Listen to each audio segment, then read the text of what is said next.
What's your honest opinion of Andrew? Well, it's been great fun. Thank you so much for having me here today. Oh, wow. You got the feeling he thought he was better than everyone. Just his mannerisms and the way he was. And what was weird for me was no other member of the family did you get that vibe from. I can't even explain it to you. I just didn't want to be in his presence.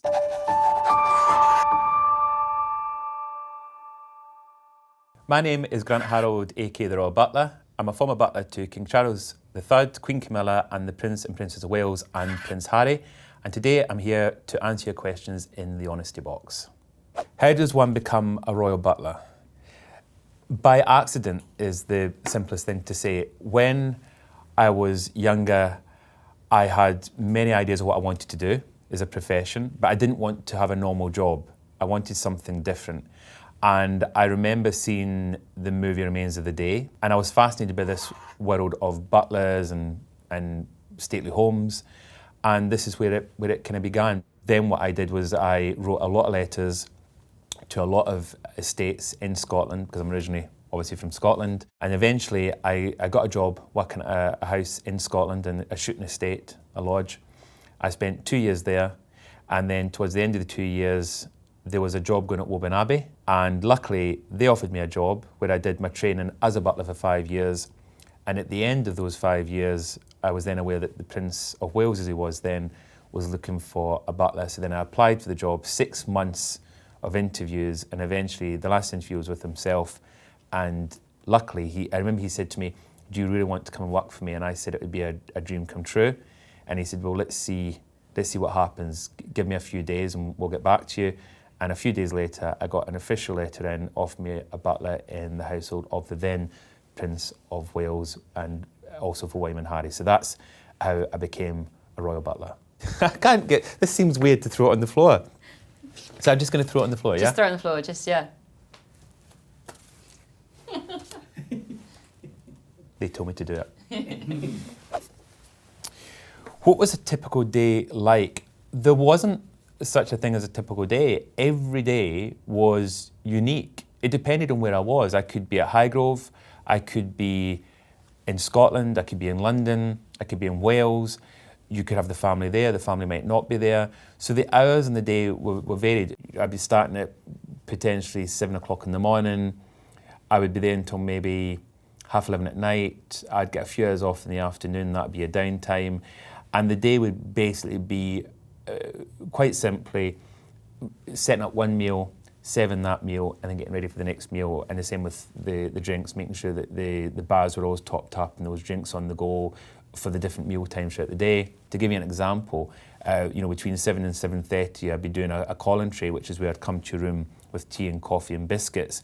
And then between 8 and 10:30, you'd have your breakfast. Between 11 and 12, you'd have your elevensies. Between 12:30 and 1, you have your pre-lunch drinks. Between 1 and 2:30, you'd have a lunch. Between 2:30 and 3, you might have a cup of coffee. Between 4 and 6, you have your afternoon tea. Between 6:30 and 7, you have your pre-evening drinks. Between 7:30 and 8, you'd have your evening drinks before dinner. Between 8 and 10:30, you'd have your dinner. Between 9 and 12 at night, you'd potentially have supper if you're not having dinner. Then you'd have a glass of sherry, glass of brandy, glass of port, go to bed. So that's a typical full-on working day. So it was a bit of a mixture between both, and as I said, it also depended on where I was, because it depended how many other butlers or valets or chefs were around. But each day was always fun and enjoyable, and for me it was never a job. It was because I enjoyed it so much, it was great fun.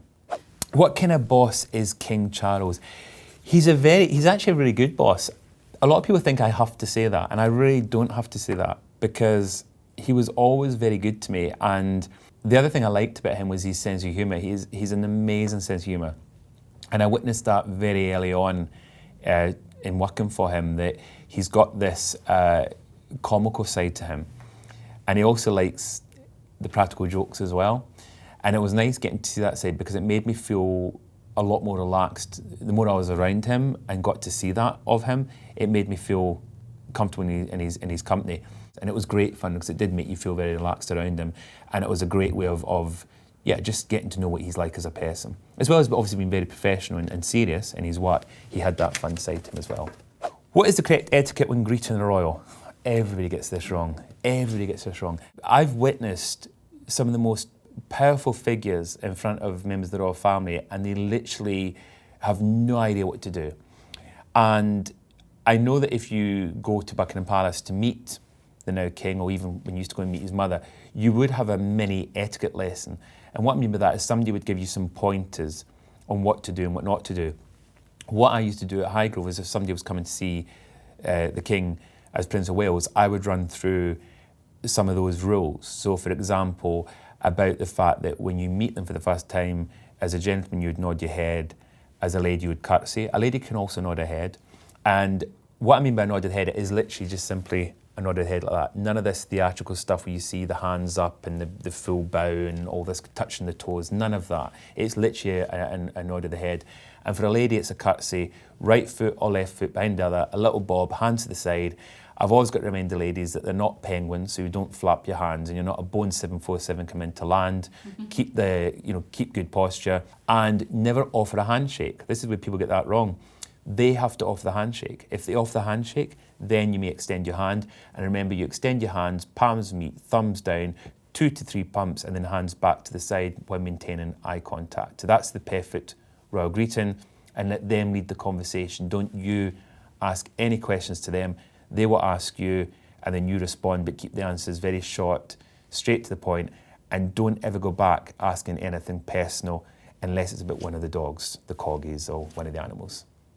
How much do you know that you can never tell? Butlers know everything.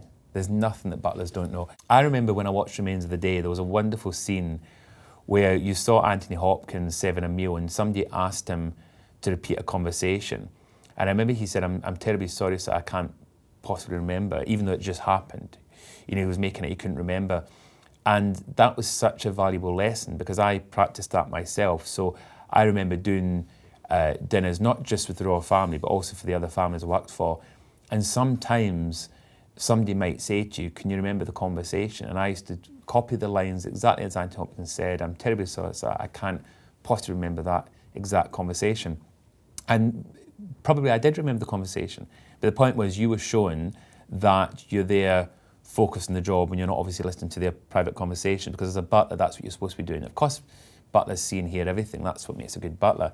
But also what makes a good butler is not repeating what you've heard and seen. But you always did remember the conversation?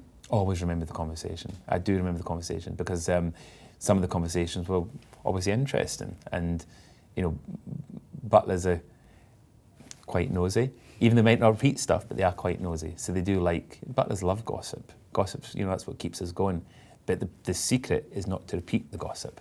What do you think really went wrong between Harry and William? Wow, that's the question of dare I say, the century.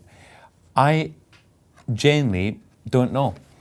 Because William and Harry were so close, so close. They were the best of friends. They were almost inseparable. I mean, they were always together. They were always at the pub. They were hanging out together. They had parties together. They saw their friends together. So you can imagine my shock when all these kind of things started going wrong, and with all the, with the Sandringham Summit and all that kind of taking place and the fallout. I honestly didn't believe it. I thought it was completely made up, to the point that I was kind of doing interviews saying, I'm sure that it's not, this is just fake news, this isn't real.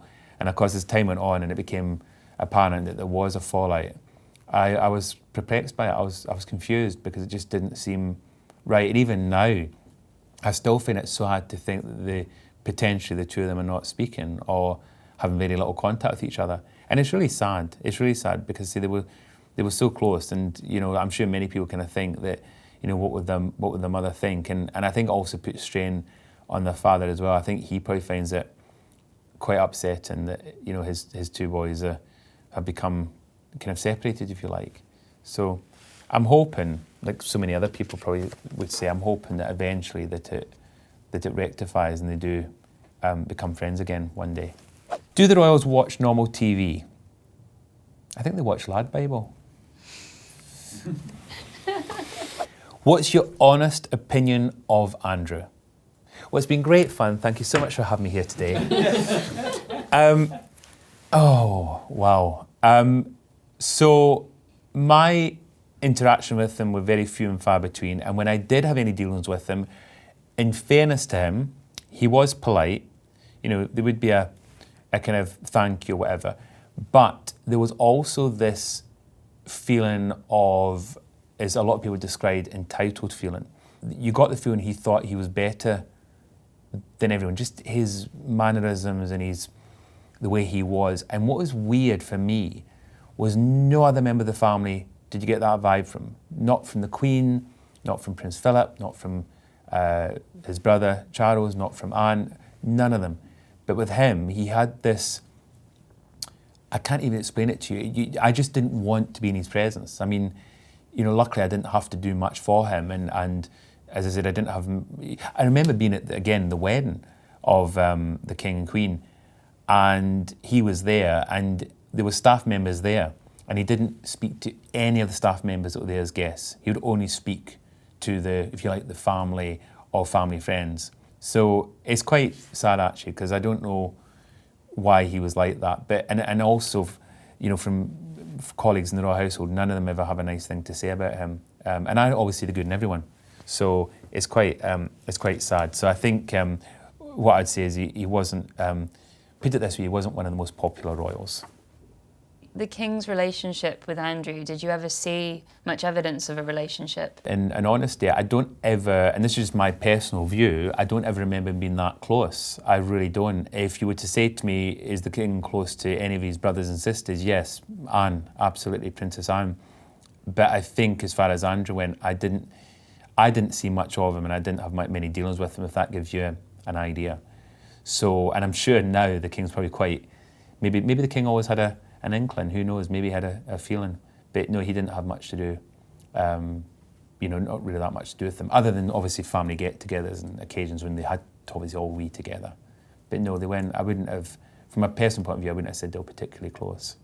What did you make of him getting arrested? When I saw him getting arrested, it was a shock, because we haven't had a royal, I don't think we've had a royal be arrested since the time of Charles I.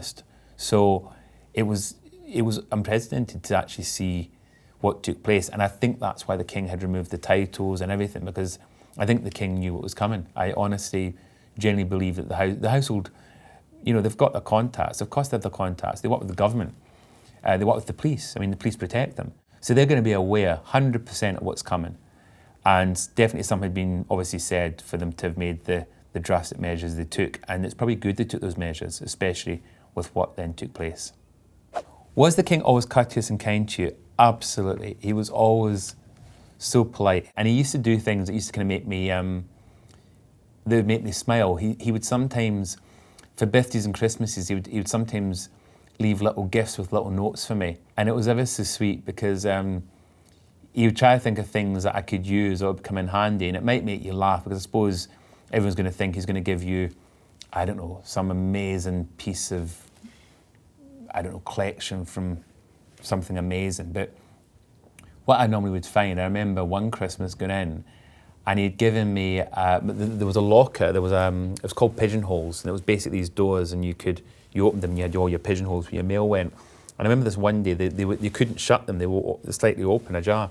And when I opened it, there was a massive salt and pepper with a little note from the now King, and he's basically said, I thought these would come in handy for your cooking. Well, he knew I couldn't cook. So obviously that was kind of his humour. So he was always very good like that. And he was also very kind because, you know, he also invited me to his wedding when I shouldn't actually have gone, technically.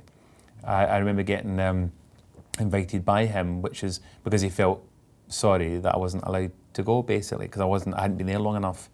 And I was made aware that I wouldn't be invited. I couldn't go because I'd only done under a year, and you had to have done over a year. And I'll never forget when I got a phone call from one of the senior secretaries to tell me that he was personally inviting me under friends and family, which was amazing. And that just shows you what kind of guy he is, that he wanted me to be there, and the only way he could invite me was under friends and family. And I was so thrilled at the prospect. Actually, to be honest with you, I was thrilled to be asked, but I was also more excited that he classed me as a friend or family. That's what went through my mind at the time. So yes, he was a very, very kind man. Did you consider him a friend? Interestingly, when you work for these families, there's a very fine line that you've always got to remember. You've got to remind yourself that they're not your friends, that you're there, they pay you to be there. But on saying that, you do become close to them, 100%. You do build up a very strong bond, a strong relationship with them. You have a lot of respect for them. You've got a lot of time for them. You're willing to give your time, most of the day to do what they need to be done. And yeah, I mean, definitely you do class them as friends, not just the royals, anybody I've worked for, and some of them I've very much stayed in touch with. So you do class them as friends, you do, but you've got to always remember that there is that fine line, and at the end of the day, you're there doing a job as a butler and they're the principals. You've always got to remind yourself of that. Have you ever seen a royal lose their temper? Yes, I have. We've all seen it after the Queen died, when we saw the King obviously get frustrated with his pen. As far as I'm concerned, when I was working for him, no, I didn't really get to see that. I remember, I wouldn't say he doesn't get frustrated. We all get frustrated, everybody gets frustrated. Put it this way, in the 7 years I was there, he never once lost his temper with me. And either I was doing everything right or I wasn't around enough. And I think, I definitely wasn't perfect. I definitely, made mistakes in the job. So he was he was always quite calm. And again, Queen Camilla, William and Harry, all of them were all very relaxed and very kind of chilled. So I didn't see any of them lose temper. And I always like to say to people that pen incident where we did see him lose his temper, if I'd still been there wouldn't have been a leaky pen. I'd have made sure that didn't happen. What's the biggest misconception people have about the royals? I think, and it may have changed, but I think what people assume is that they live in these palaces and castles and they wander around kind of doing very little. They've got an army of staff to do things for them and they don't have to do much, which is the complete opposite. I've never actually met to this day anybody that I would consider works, if I can say, as hard as the King. Because I remember getting up in the morning and my bedroom, I could actually see Highgrove from where I was staying. Obviously, I was on the estate, and I could see his lights were on first thing in the morning before I even got to work. And I also remember in the evening when I used to go to bed, so this would be about 11:30, 12 o'clock at night, he would still be working away in his office. So they do work really hard, and yes, they've got staff and people around to help, but they don't kind of swan around in these properties and, kind of like what it maybe was like 400, 300 years ago. They work all the time. It's a full-time job. They do get downtime, but not much of it. And even for the King, when he gets his downtime, he's normally in the garden and doing gardening. I mean, I wouldn't call that downtime for me. That would still be work, but that's his downtime. So I think that's the thing that people might forget is that, and again, look at the late Queen, who would have been 100 this year. I mean, up until the end of her life, she was still working most days in some shape or form, which is extraordinary to be in your 90s and didn't really retire. So I think that's the thing that people might be surprised about, is that they don't stop. They just keep going, and there is no kind of, if you like, there's not a retirement part of the job. They work until they no longer can do the job. Did Meghan ever really stand a chance in the royal family? I think she did. I think she did stand. At the very beginning, everybody was so excited and thrilled, and I wasn't there then, but I was made aware of how everybody was so excited about her joining. After they announced the engagement, everyone was excited about it because they thought this was it was beginning of a new chapter, if you like, and everybody, thought this is going to be an amazing kind of fairy tale. And so she did have a chance, and of course, I think the problem is she kind of went in and it probably wasn't quite what she imagined. I think because of her background and being from the States and where things are obviously very different, and going into an organisation which is, let's face it, it's quite regimented, it's quite strict. I say there's a fun side to it, but there's also, there's long hours, they're quite long hours, and it's quite full on. So I think maybe it wasn't what she quite imagined. Were you surprised when Harry stepped back as a working royal? I was surprised Harry stepped back from a working royal because I thought he loved the job. He loves meeting people.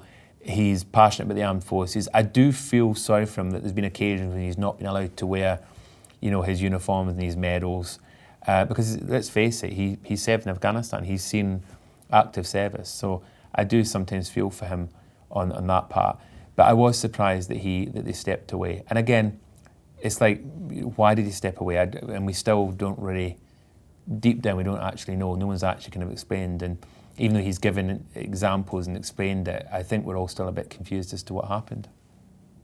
Why does the monarchy matter in 2026? That's probably a question in a lot of people's minds just now with what's taken place over the last few years.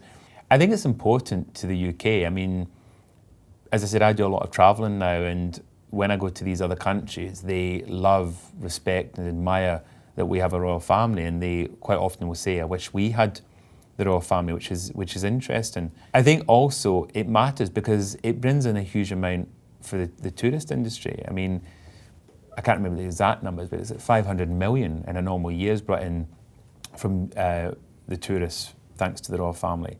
And it's over $1 billion when there's a royal event. So they bring a lot in for the economy.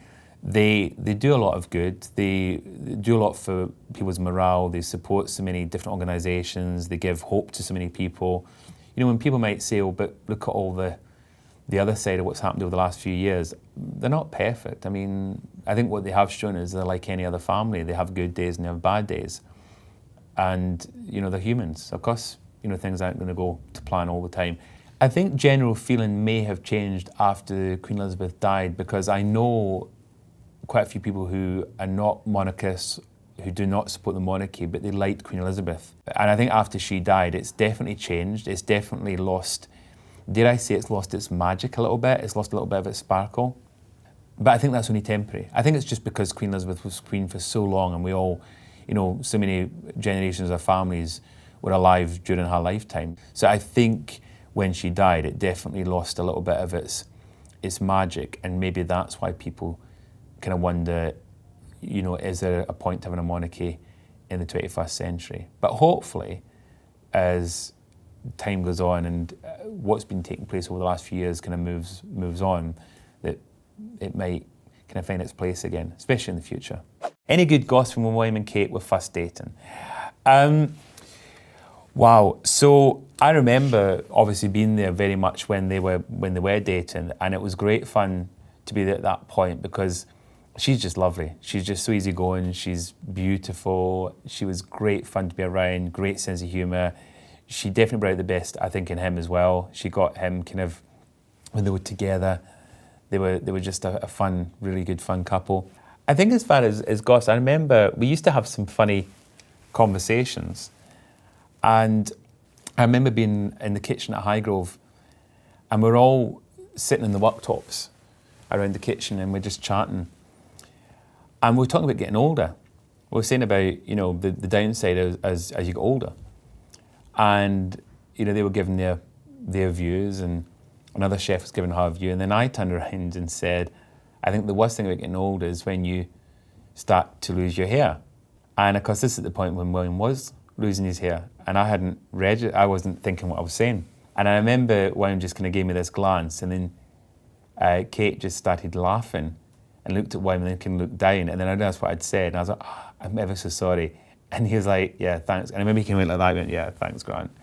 And then thankfully everybody kind of laughed. And I thought, that had been about 400 years ago, I'd end up in the Tower of London. But, so anyway, so that was the kind of fun side with them, and the kind of gossip. I suppose the only other thing I would say from a gossip point of view was I remember when they split up, and that was awful because I hated that, because everybody was talking about it, both behind closed doors and in the public, and they did split up. It wasn't made up, and we were all gutted. And I remember desperately wanting to say to William, please don't split up with her, because she was lovely, and I wanted to kind of think from a selfish point of view. I wanted to think, one day I looked after this couple, and luckily, as we know, eventually they did get back together, thankfully.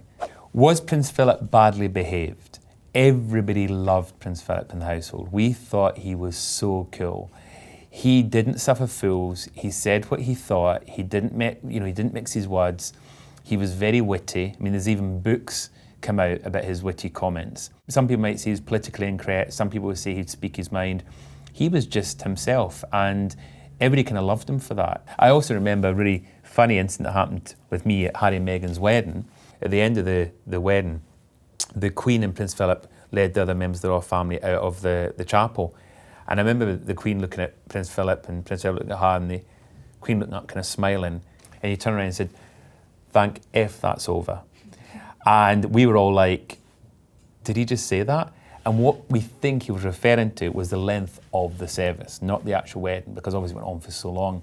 But it was just such a classic remark from Prince Philip. And none of us were really surprised, but we just thought it was so funny that he made that comment as soon as he walks out of Harry and Meghan's wedding. Maybe he knew something. Are you encouraged to have a personality or remain invisible? Not invisible, not at all. You are actually encouraged to be seen and to be heard, but obviously there's a time and place. As a butler, you're there to do the job and you're supposed to be invisible, but on saying that, in fact, the king would even start having conversations with me at the table about my family, about my brother, about my mum and dad, about my friends, during a meal. So he didn't want you to be invisible, he wanted to be part of the evening, which is amazing. So it gives you an idea again of what he's like as a character. Will William be a good king and why? So I think William will be, well, let's say William and Catherine, because I think he'll be a good king and she'll be a good queen. The two of them have got an amazing bond, an amazing relationship, which reminds me of the Queen and Prince Philip.